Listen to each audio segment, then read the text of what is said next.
ഉത്തരാഖണ്ഡ് തുരങ്ക അപകടം വലിയ വാർത്താ പ്രാധാന്യം നേടിയ സംഭവമാണ്. ദിവസങ്ങളോളം നീണ്ട രക്ഷാപ്രവർത്തനത്തിനൊടുവിലാണ് തുരങ്കത്തിൽ കുടുങ്ങിക്കിടന്നവരെ പുറത്തെത്തിച്ചത്. 41 തൊഴിലാളികളെയാണ് രക്ഷപ്പെടുത്തിയത്. രാജ്യത്തെ റെസ്ക്യൂ സംവിധാനങ്ങളെല്ലാം പരാജയപ്പെട്ടപ്പോൾ, അമേരിക്കയിൽ നിന്നെത്തിച്ച രക്ഷാ ഉപകരണങ്ങൾ പോലും നോക്കുകുത്തിയായി നിന്നപ്പോൾ തൊഴിലാളികളെ രക്ഷപ്പെടുത്തിയത് റാറ്റ് മൈനേഴ്സ് എന്നറിയപ്പെടുന്ന സംഘമാണ്. ഈ സംഘത്തിലെ അംഗമായ വക്കീൽ ഹസനും മാധ്യമ ശ്രദ്ധ ലഭിച്ചു.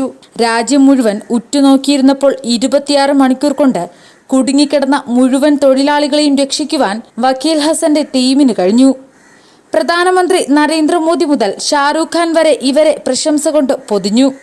സംഭവം കഴിഞ്ഞ് 3 മാസം കഴിയുമ്പോൾ ഇന്ന് വക്കീൽ 15 വയസ്സായ മകളുടെ കയ്യും പിടിച്ച് പെരുവഴിയിൽ നിൽക്കുകയാണ്. ഡൽഹിയിലെ ഖജൂരിഗാസിലെ വക്കീലിന്റെ വസതി കഴിഞ്ഞ ബുധനാഴ്ച ഡൽഹി പോലീസ് ബുൾഡോസർ കൊണ്ട് തരിപ്പണമാക്കിയിരുന്നു. വക്കീൽ ഹസന്റെ മകനെയും മകളെയും പോലീസ് മർദ്ദിക്കുകയും അവരുടെ 2 മുറി വീട് ഇടിച്ചു നിരപ്പാക്കുകയും ചെയ്തു. ഡൽഹി ഡെവലപ്മെന്റ് അതോറിറ്റി നിയമസാധുതയില്ലാത്ത കെട്ടിടങ്ങൾ ഇടിച്ചു നിരത്തുന്നതിന്റെ വാർത്തകൾ വന്നിരുന്നു. എന്നാൽ ഇത്തരത്തിൽ ഒരു നോട്ടീസും സർക്കാരിൽ നിന്ന് തനിക്ക് ലഭിച്ചില്ലെന്നാണ് വക്കീൽ പറയുന്നത്. പുറമ്പോക്ക് ഭൂമി കയ്യേറുന്നവരെ ഒഴിപ്പിക്കുകയാണ് തങ്ങൾ ചെയ്യുന്നതെന്ന് കേന്ദ്ര ഗവൺമെന്റിന്റെ നിയന്ത്രണത്തിലുള്ള ഡൽഹി ഡെവലപ്മെന്റ് അതോറിറ്റി പറയുന്നുണ്ടെങ്കിലും പാവപ്പെട്ടവരെയും ന്യൂനപക്ഷങ്ങളെയും പ്രത്യേകം ലക്ഷ്യം വെച്ചുള്ളതാണ് ഇത്തരം ഇടിച്ചു നിരത്തലെന്നും വിമർശനമുയരുന്നുണ്ട്. വക്കീൽ ഹസനും കുടുംബവും 10 വർഷത്തിലേറെയായി താമസിക്കുന്ന വീടാണിത്.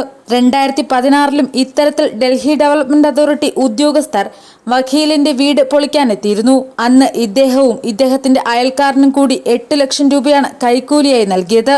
ഈ ഉദ്യോഗസ്ഥർ സ്ഥലം മാറി. പുതിയ ഉദ്യോഗസ്ഥർ വന്നതാണ് വക്കീലിനും കുടുംബത്തിനും വിനയായത്. ആംനസ്റ്റി ഇന്റർനാഷണൽ പുറത്തുവിട്ട കണക്കുകൾ പ്രകാരം 2022 ഏപ്രിൽ മുതൽ ജൂൺ വരെയുള്ള മാസങ്ങളിൽ 127 പ്രോപ്പർട്ടികളാണ് തകർക്കപ്പെട്ടത്. വീട് നഷ്ടപ്പെട്ടതിനെ തുടർന്ന് അദ്ദേഹം സ്വന്തം മണ്ഡലത്തിലെ MP മനോജ് തിവാരിയെ വിളിച്ചിരുന്നു. രക്ഷാദൗത്യത്തിന് ശേഷം തിരിച്ചുവന്ന വക്കീൽ ഹസനെ പൂച്ചെണ്ട് നൽകി സ്വീകരിക്കുകയും അദ്ദേഹത്തിന്റെ വീട് സന്ദർശിക്കുകയും ചെയ്തിരുന്നു മനോജ് തിവാരി. എന്നാൽ MP യുടെ ഭാഗത്തുനിന്ന് ഇതുവരെയും ഒരു പ്രതികരണവും ഉണ്ടായിട്ടില്ലെന്നാണ് വക്കീൽ പറയുന്നത്.